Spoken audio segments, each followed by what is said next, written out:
Okay, let's just spend a little bit of time talking about waves and wave motions, and I just want to go over some basic principles.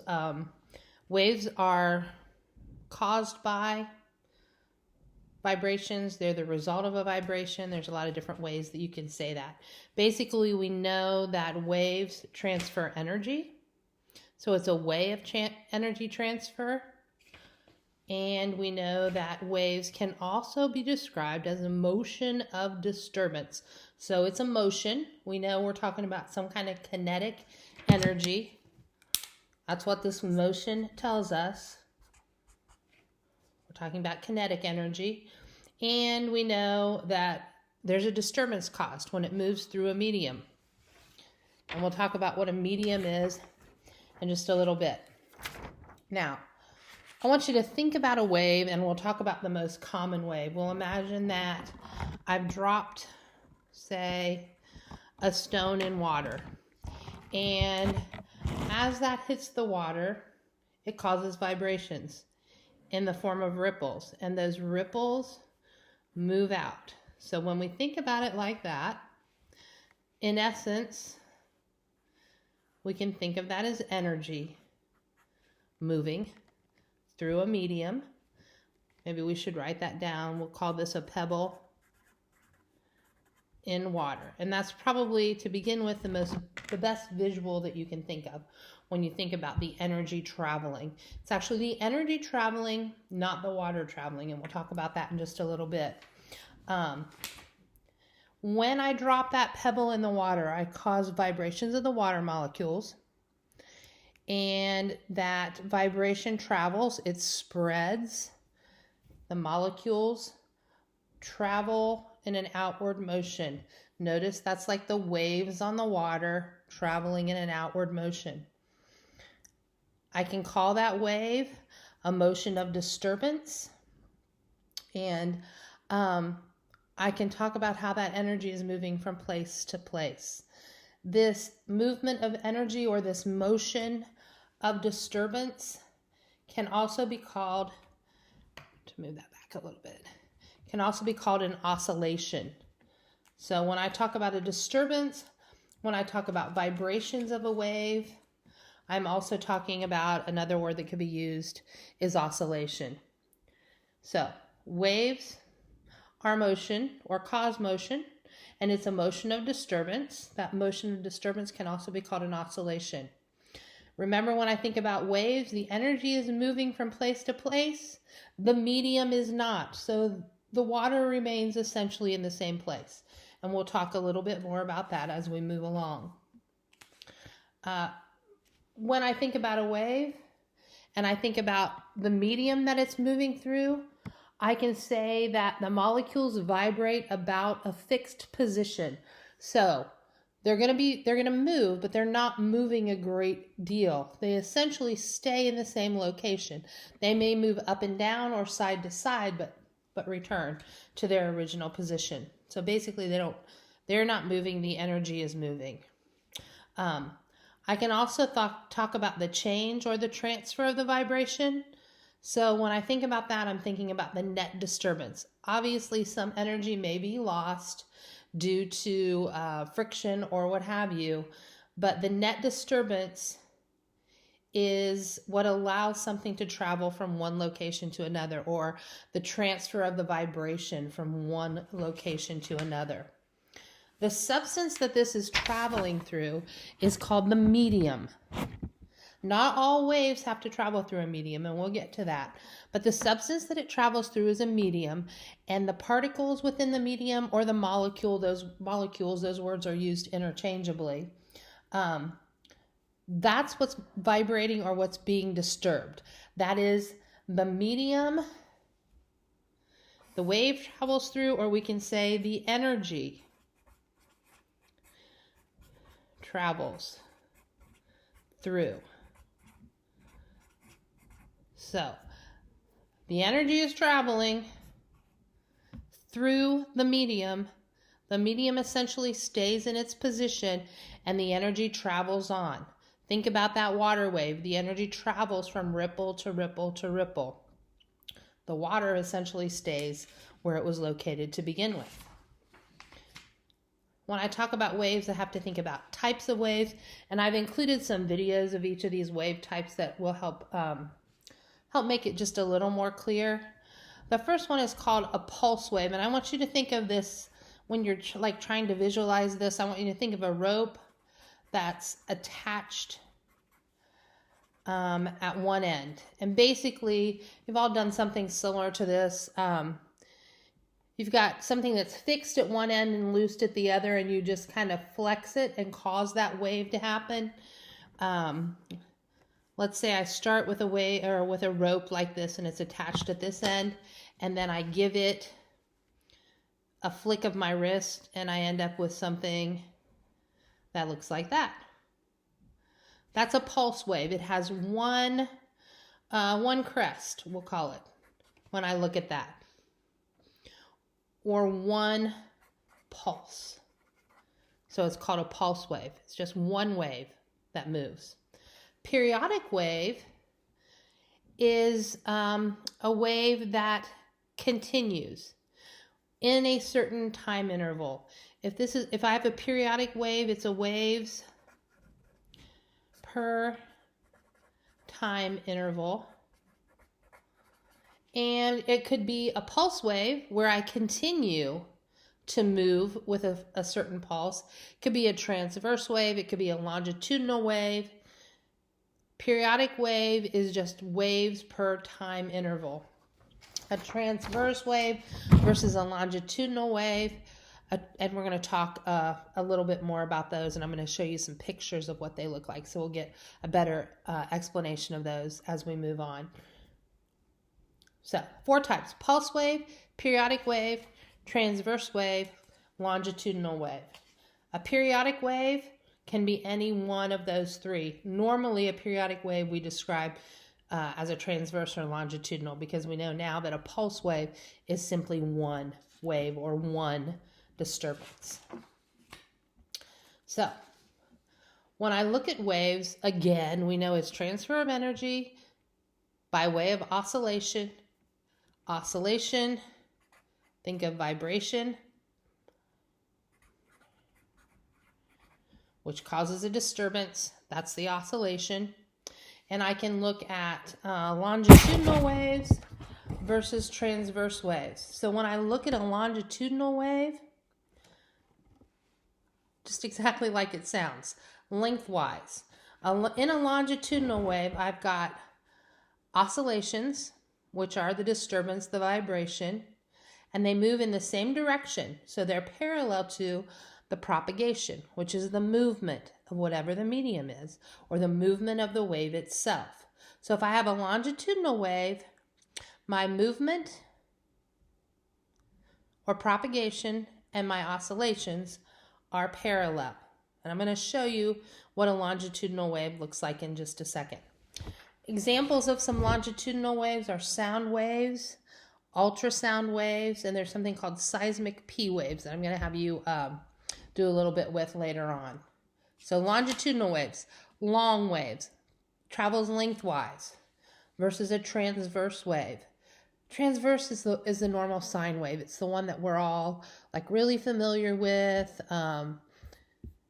and you're used to. A transverse wave, I have a transverse wave, the oscillation is perpendicular to the movement. So I've got an up and down and a side to side. Oscillation is perpendicular to the propagation of the wave itself, or the movement of the wave itself. Things that are transverse waves, they're the things we're most familiar with. Water waves, like I talked about before. If you've ever played a guitar, or even if you've played a piano, you know there are strings inside the piano. When we cause that vibration, the vibration travels in a transverse wave. All electromagnetic radiation. You should have spent quite a bit of time on that in chemistry last year. X-rays are visible light, radio waves, microwaves, all those things, all those parts of the electromagnetic spectrum of radiation, those are all transverse waves. They travel transversely. And opposed to the seismic P waves, which are longitudinal, seismic S waves are actually transverse. And those are waves produced by earthquakes. Earthquakes produce two different types of waves. So, longitudinal versus transverse. These two are the big ones. They're the ones that we spend, or we've done the most studying on, we spend the longest amount of time with. They just have the most influence in the universe in general. Now, when I talk transverse and longitudinal, I have to think about what's a mechanical wave. A mechanical wave is actually a wave that requires a medium through which to travel. So, it's a wave that cannot exist if it's not traveling through something. So it needs a medium in order to work as a wave, in order for that energy to be transferred. So, requires a medium for energy transfer or for the wave to occur. Electromagnetic radiation, we said, is a transverse wave, but it is not a mechanical wave. So electromagnetic radiation is not mechanical. It does not require a medium through which to travel. It can travel through one, just like we know here on Earth we see light. Light is part of the electromagnetic spectrum. We know that we have air on Earth, so we understand that the light is moving through the air when we view it. However, if we're in a place where there's no gaseous atmosphere, those light waves of electromagnetic radiation can still travel. As opposed to sound, sound requires a medium through which to travel. So I can't hear if I don't have a medium. I can't hear that sound. There's nothing to vibrate. I mean, you have to think about sound on a 360-degree spectrum. As it leaves my mouth, it's causing vibrations of the air, which move towards your ear, which cause your eardrum, your tympanic membrane to vibrate, which then allows your brain to hear that sound. In the absence of air, I have no sound. It's like a bell in a vacuum. You've all heard of a bell jar probably. If I take a jar and I put a bell inside and I suck all of the air outside of it and I ding the bell, the ringing of the bell cannot be heard because there is no medium through which that sound can travel. So, mechanical waves can be either transverse or longitudinal. So it's non-discriminate, it can be one or the other. It just requires a medium. Think about outer space. Let's say that I have a star explode. I could see the light from the star exploding. I could not hear the sound of the explosion due to the absence of atmosphere for it to travel through. All right, so then let's look at a couple of pictures here. This is going to kind of distinguish between the types of waves for you. Obviously up here we'll call this type 1, and it's a transverse wave. And I would try to make some kind of primitive little drawing of this in your notes. And we'll call this one type 2, and it'll be longitudinal. Now, there's some terminology that goes along with these that we need to be aware of, and some of it should be very old school for you. When I see a peak here on a transverse wave, this is called a crest. When I see a valley, this is called a trough. I can take something like a ruler and I can make something on my drawing as best I can on this drawing. This is not the best picture. I can make something from the start of the wave that travels through, and that line would be called baseline. And that baseline allows you to look at the troughs and the crests, and it actually allows you to measure their amplitude. So I would say distance from baseline to crest, or baseline to trough actually equals amplitude. I could also say that amplitude is defined as energy per, we'll say, given time interval. So it has basically, that shows you what it is, but it also gives you a definition. Again, that's called baseline. Then I can go in and I can draw a line down here, and I can talk about two different terms. I can talk about frequency, and I can talk about a term that goes along with waves called period. So frequency versus period. They're pretty similar, so sometimes it can get just, like, you have to really think about it, can get just a little bit confusing. Frequency is simply the number of crests or troughs, doesn't matter which you pick, that pass a given point or a set point in a set time. So there we're just counting crests that pass, or troughs that pass. When I talk about period, and we could be counting multiple, wouldn't have to just be one. I could do this for X amount of seconds and figure out how many. When I talk about period, I'm just talking about the amount of time for one full wave, or sometimes they call it, or we call it, a wave cycle. That just means like one crest to the next. So the difference is, here I'm just talking about one full wave. Here I'm just talking about the number that pass in a set amount of time. So there is a difference. When I think about this transverse wave, I want you to think about your oscillation. It's moving up and down. Your energy is moving left to right. So they're at right angles to each other. They're perpendicular. These two things are perpendicular. Okay, now I'm going to move down to this type 2, this longitudinal wave.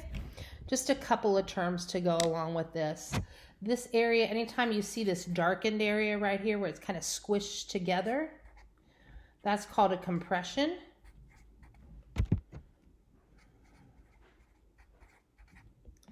And this area, like right here's one, I've got one here.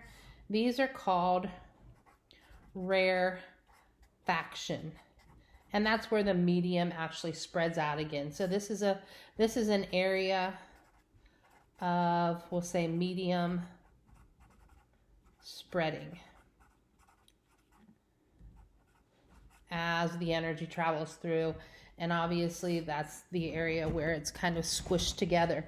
If you look at this longitudinal wave, I can say that when I look at it, my oscillations move right to left, and my energy moves right to left. Now obviously when I say right to left, that means that it's going to have to hit some sort of boundary and bounce back, but we'll get into that later. So in here, these guys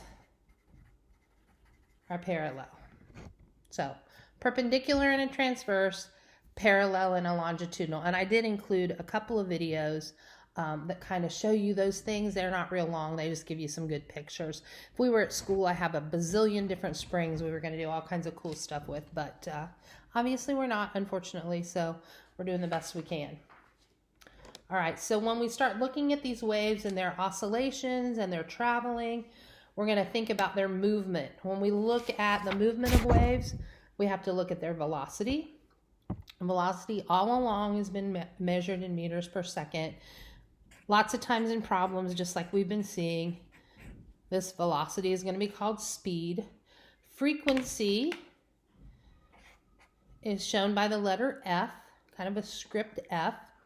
And frequency is actually measured in something called hertz. And hertz simply mean waves per second. So that's where your second comes in up here in wavelengths. Cycles per second, waves per second. We don't really worry about this when we do math because we understand we're talking about waves and wavelength. Wavelength is actually signified by the Greek letter lambda. Looks like an upside down Y. And wavelength is measured in meters. When I put all of that stuff together, if I have problems that have to do with velocity or wave speed, my formula is V equals F lambda, or velocity is equal to frequency times wavelength. So these are really easy, straightforward problems. You should have had wavelength problems last year in Chem 1. So I'm going to give you a problem, give you just a second to write down your variables. So I'll just stop for just a second.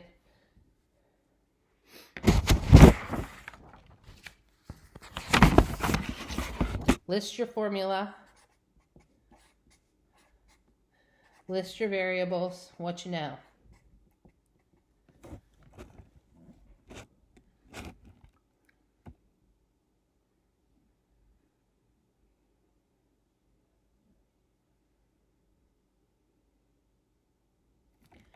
Okay, I'm going to move to a new sheet and